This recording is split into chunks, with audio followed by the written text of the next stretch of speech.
for a melody on this one.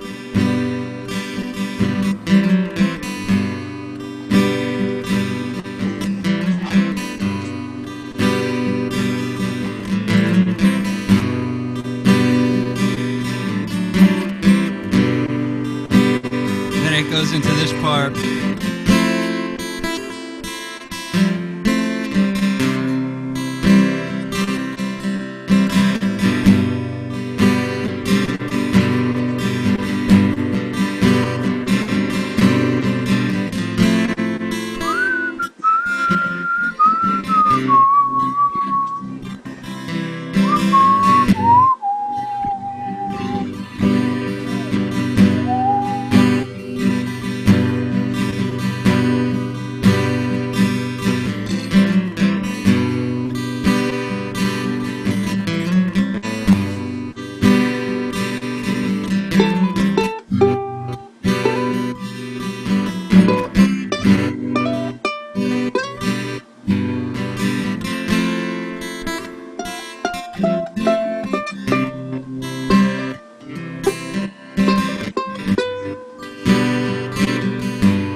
So, you know, when you're playing the chords, I can approach it from a stable perspective, or I can approach it from an unstable perspective, and I don't know what you want, because I haven't heard your lyrics and your melody. So, Well, the lyrics are going to be a mantra, so I'm thinking about like the beginning, that part, you know, this part being different, and then this is the resolution part of the mantra. well, the mantra, I guess it can be stable or unstable.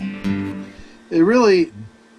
And I don't know what mantra, because what I wanted to do is get a melody, some kind of sort of melody. I would say stable over the... and you can go as long as you want, you know. You know what I mean, though. Stable starts on or before the first count of the phrase. Mm-hmm. Unstable starts after the first count of the phrase. So, for example, if I was going to give you an example, right? We'd have bolo bolo would be a stable, all right?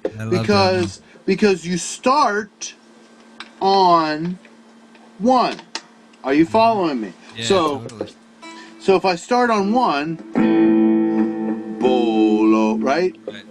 Bolo, bolo. I'm starting exactly the same time that I'm starting on the guitar. The first note of the measure is the first note of the vocal.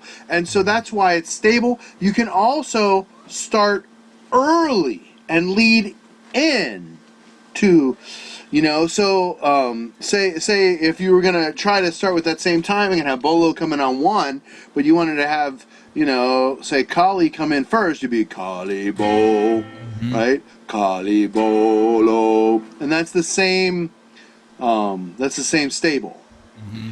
Unstable is going to come after one, right? I would say probably unstable now. You could wait literally a half a count, like it doesn't have to be much, or you could wait half the measure almost to start. Now, you probably, for it to be unstable, you don't want to wait too much more than half the measure, because then you're going to start to be gravitating closer to weak bar phrasing, which is sort of the more balanced rather than the positive and negative, if that makes sense. Yeah, so, totally, man. So, you know, like Kali Bolo, right?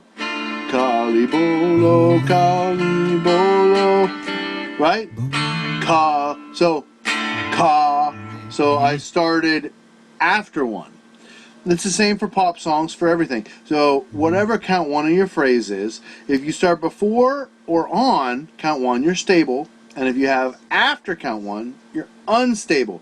This is extremely important for improvising as well when you're soloing, right? I swear, I've told the story before, but I'm going to say it again, dude. I had a teacher who was the saxophone player for the original Bob Seger band. He was the guy that wrote Turn the Page saxophone part. wow. He played on some other classics, old rock and roll songs. Great saxophone player.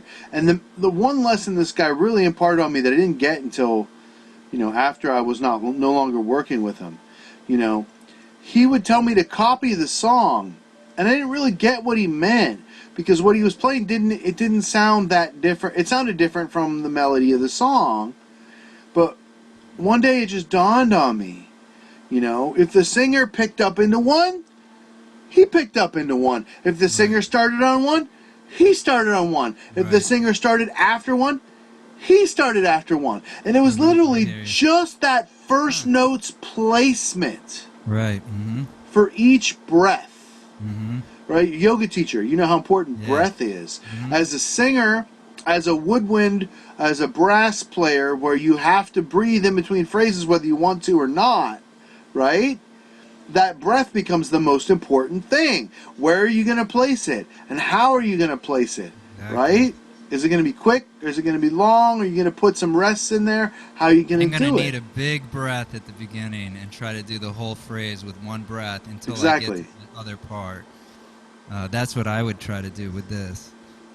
Exactly. I love that. And actually, you know what I was taught on guitar, even what we were doing before with that A minor, G, F, like if you're more melodic, if like you could just play the relative minor, that E minor pentatonic or whatever you want, all you want, but if you match the phrasing, like if you do the the G box when you're on G, if you switch down to the F box when you're on F, it becomes more melodic. And I love that, and that's stable from what I'm getting from you. Right, because when you're on chord tones, that has a stable sound feeling. Exactly. And when you're on passing tones or tones that aren't in the chord, then it has an unstable kind of feeling. Exactly. And then that creates a tension. And just like you were saying, that comedy is all about creating that tension intentionally and then resolving it. Music is the same thing. Isn't it? That's amazing. Yeah. In fact, if you look at the accepted structure of a song, or a story, or a movie, or a play, or a dance, or pretty much a painting, fucking anything, right? It's basically patterned after sex. I mean, I'm just going to be blatant about it, right? You start off, and then you build, and then, you build, and then you build, and then you have your climax, and then you have your resolution, and then you go on. And that's basically, the ideal sexual intercourse. You have your foreplay, and then it builds, and it's great, and then you have your orgasm, and then you relax, and you go back to life.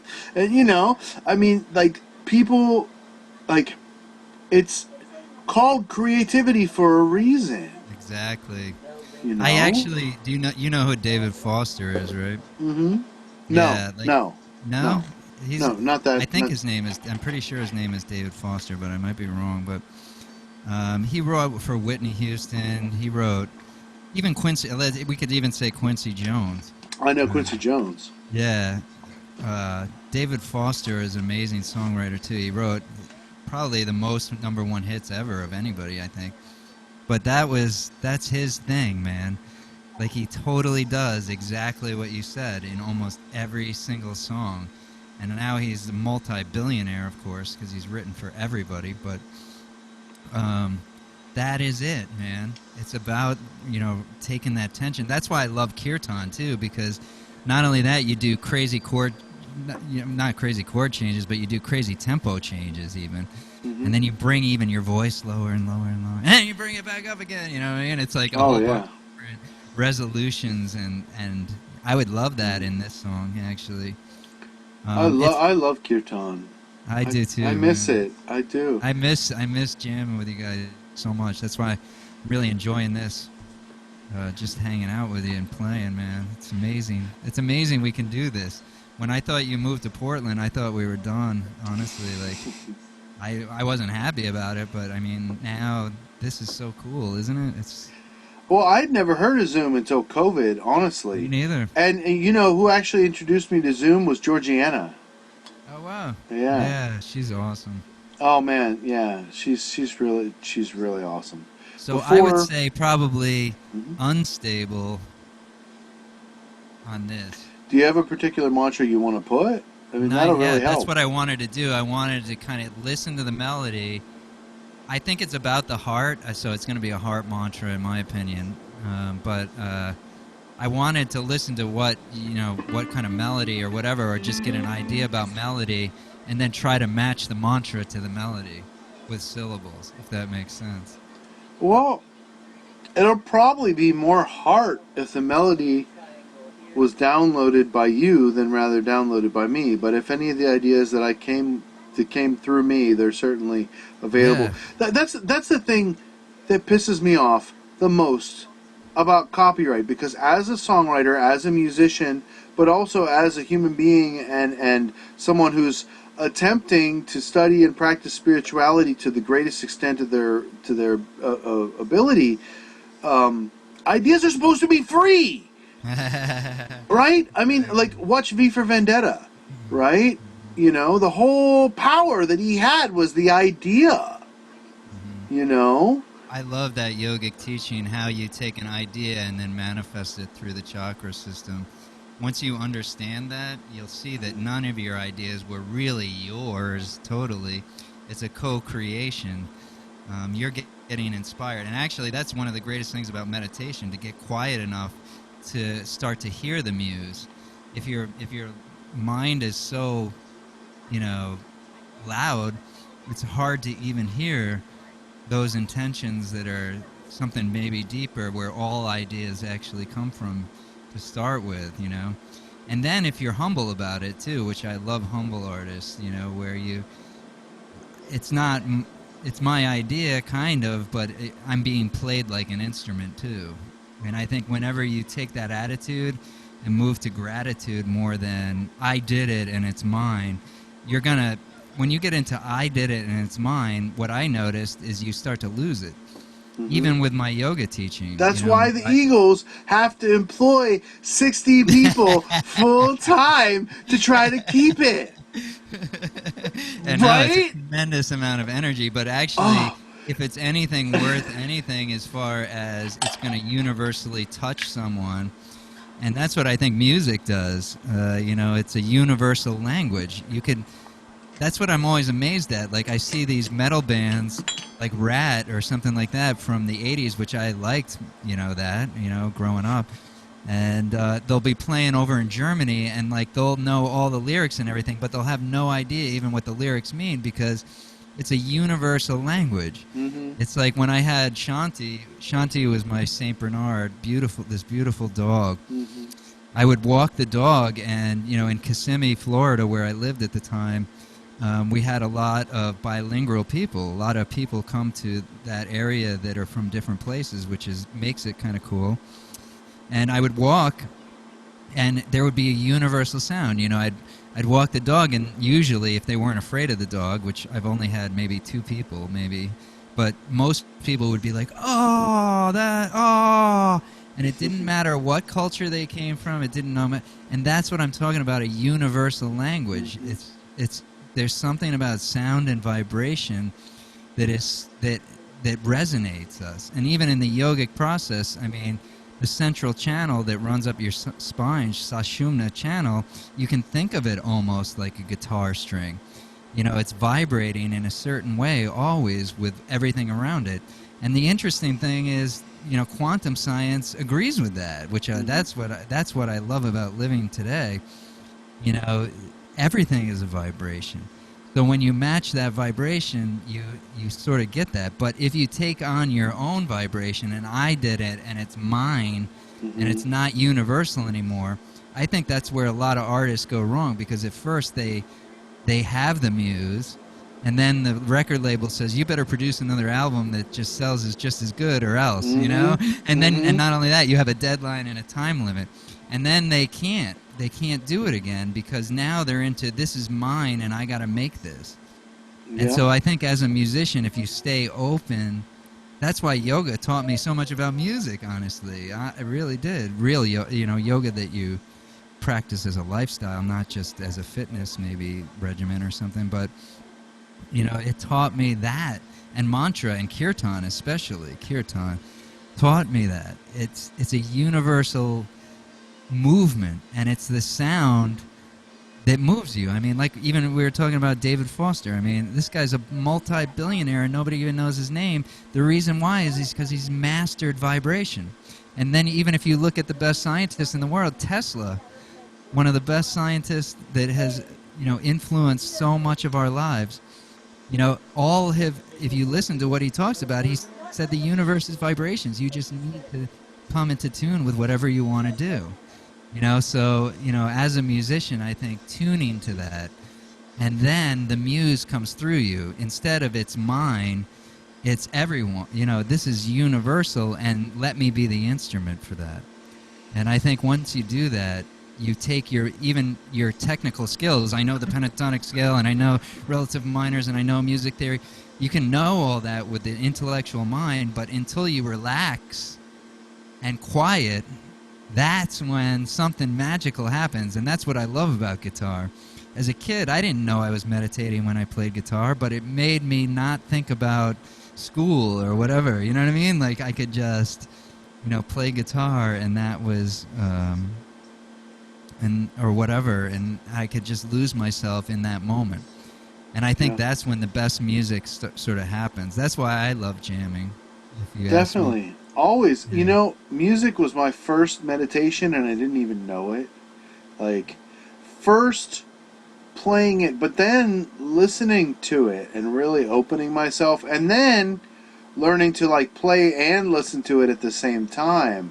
Yeah. Really focused on the listening more than the playing. And that's where, you know, ear training comes in so much, because no matter how much I'm playing, no matter what song I'm playing, no matter what instrument, no matter what my role function, like 90% of what I'm doing is listening. And that's why I think that the Zoom has really helped me to grow even more, because it's harder. It's more difficult when you have that little Exactly. delay. It's not as easy. And so you have to be more focused. Thank you very much for joining me on Matthew's Music Lesson Studio. Please share this video, like, and subscribe to join my more than 500 subscribers. Thank you so much to each and every one of you. And please continue to tune in for all the great shows that I have to offer you, like Matthew's Favorite Covers, Jam and Chat, Mastering Music with Matthew, original music from my band, Mellify, parodies by the Brown Streaks, and of course, music lessons. If there's anything specific you'd like me to cover, or any topic you'd like me to discuss, or an idea for a video that you have, or a collaboration you'd like to do, all those things are proper for the comments down below. Thank you so much for joining me. And did you know that you can get online music lessons from me on Zoom? $20 for a 30-minute lesson. This is a rock bottom price, live one-on-one, me and you, and I record it MP4 for you. And you can then review that lesson forever. You can have it so we can go over it, you can practice along with it, and then that way, no matter what, you can relax and enjoy the lesson. So please, MatthewsMusicLessonStudio.com. I'll see you guys next time on Matthew's Music Lesson Studio.